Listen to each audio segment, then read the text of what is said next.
تو اب جناب یاد رکھیں کہ حضرت یوسف علیہ السلام جو تھے وہ 11 نہیں 12 بھائی تھے۔ یوسف علیہ السلام کو جب خواب نظر آیا اس وقت آپ کی عمر جو ہے تقریباً 15-16 سال کے قریب تھی۔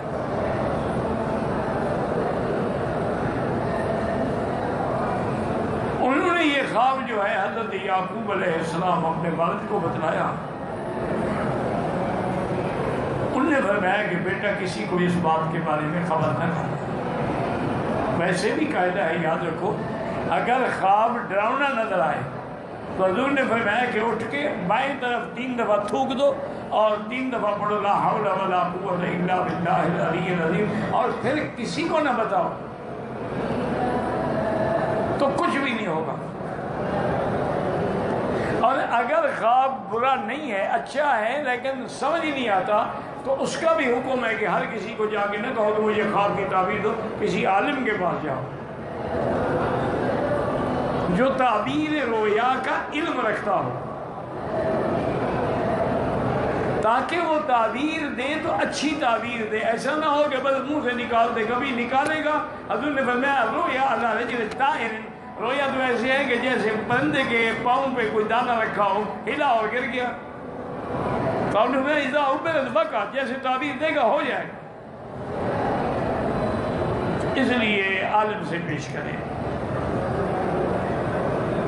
اور یہ بھی یاد رکھیں کہ خواب جو ہیں اگر صالح آدمی دیکھیں اور جس کے کپڑے بھی پاک تھے، بستر بھی پاک تھا، رات کو باوضو سویا تھا اور رات کے آخری حصے میں خواب دیکھے تو وہ تقریباً سچا ہوتا۔ ایک ہوتا ہے کہ دوپہر کو سو گئے تو کوئی خواب آ گئی، یہ احلام ہوتے ہیں، یعنی جو دن میں خیالات تمہارے سامنے آتے رہے وہ نظر آ گئے۔ اور یہ بھی یاد رکھیں کہ نبی کا خواب جو ہے وہ وحی ہوتا ہے۔ عام آدمی کا خواب، کسی ولی کا خواب بھی وحی نہیں ہوتا،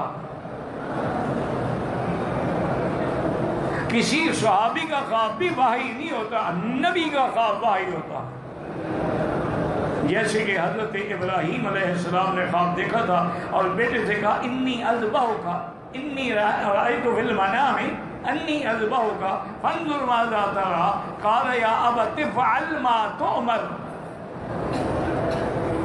میں نے خواب دیکھا ہے بیٹا، تمہیں ذبح کر رہا ہوں، اب بتاؤ تمہارا کیا خیال ہے؟ انہوں نے کہا ابا جان وہی کرو جو اللہ کا حکم ہے۔ اسماعیل جانتے تھے کہ میرا باپ نبی ہے، نبی کا خواب تو وہی ہے، اللہ کا حکم ہے۔ قال یا ابت افعل ما تؤمر ستجدنی انشاءاللہ من الصابرین، انشاءاللہ مجھے تم مذاق تو نہیں نا، ذبح ہو جانا، مجھے صبر کرنے والوں میں پائیں گے۔ تو بہرحال نبی کا خواب وحی۔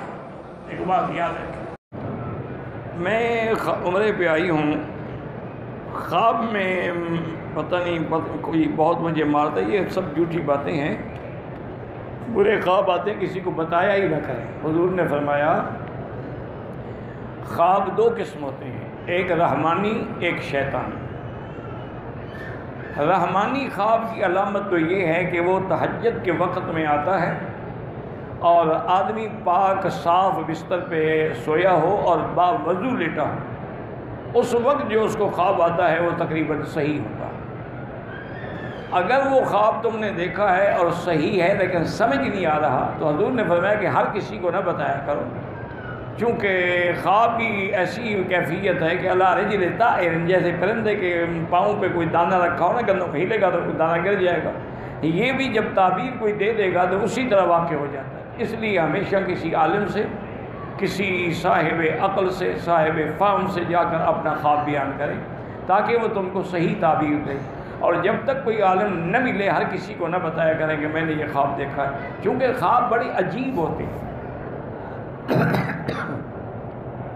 ایک دفعہ ہارون الرشید بادشاہ کی جو بیوی تھی نا، زبیدہ بیوی، بڑی اللہ والی عورت تھی اور بڑی نیک صالح تھی، جس نے یہ مکے والوں کے پانی کا انتظام کیا اور عین زبیدہ آج تک وہ قائم ہے۔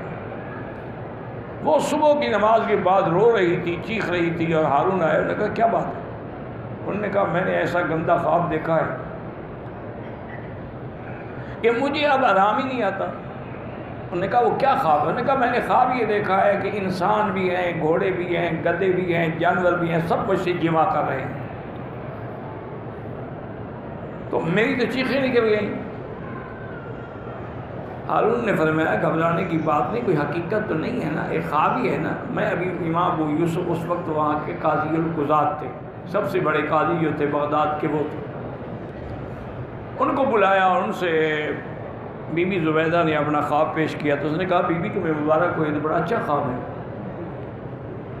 انہوں نے کہا عجیب بات ہے امام صاحب، کیسے اچھا خواب؟ انہوں نے کہا بھی جمع کر کے آدمی کو فائدہ ہوتا ہے نا، لذت ہوتی ہے، فائدہ اٹھاتا ہے نا۔ مطلب یہ ہے کہ تم کوئی ایسا کام کرو گے جس کا انسان تو انسان، جانوروں کو بھی فائدہ ہوگا۔ تو اللہ نے ان سے پھر یہ کام لیا، عین زبیدہ اس نے بنائی جس سے ساری دنیا پانی پی۔ پہلے مکے کا اور پانی کوئی نہیں تھا، انسانوں کے لیے بھی اور جانوروں۔ تو خواب بڑے عجیب ہوتے ہیں، اس لیے اس کی ہر بندہ تعبیر نہیں دے سکتا۔ کبھی جو دیکھا جاتا ہے اس کا الٹ ہوتا۔ اب دیکھیں نبی کا خواب تو وحی ہے نا، لیکن حضرت ابراہیم نے دیکھا کہ انی اذبحک کا، لیکن وہ ذبح نہیں ہوئے۔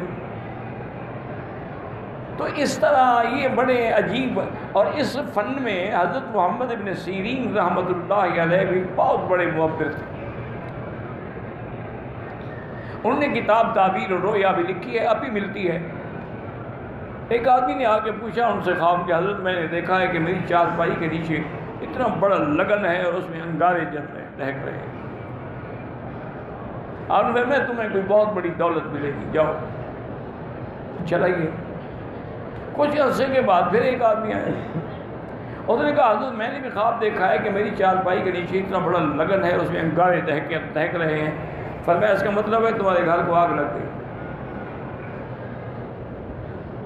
وہ حیران، عبداللہ حیران، نے کہا حضرت عجیب بات ہے، ایک آدمی خواب دیتا ہے، اس کو کہنے آپ کو دولت ملے گی، دوسرے کو کہتے تمہارا گھر بھی جل جائے گا، خواب بھی ایک جیسا ہے۔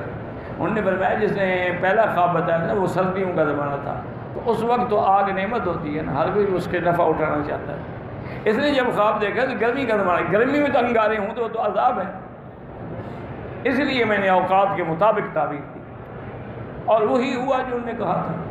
تو اس لیے میری بیٹی ایسی باتیں نہ کیا کریں، اور حضور نے جو فرمایا ہے اس پہ عمل کریں۔ آپ نے فرمایا کہ اگر کوئی برا خواب دیکھو اور تمہاری آنکھ کھل جائے 3 دفعہ لا حول ولا قوت الا باللہ العلی العظیم بھی پڑھیں اور بائیں طرف تھوک دیں، اور پھر کروٹ بدل کے سو جائیں اور کسی کو نہ بتائیں، کچھ بھی نہیں ہوگا۔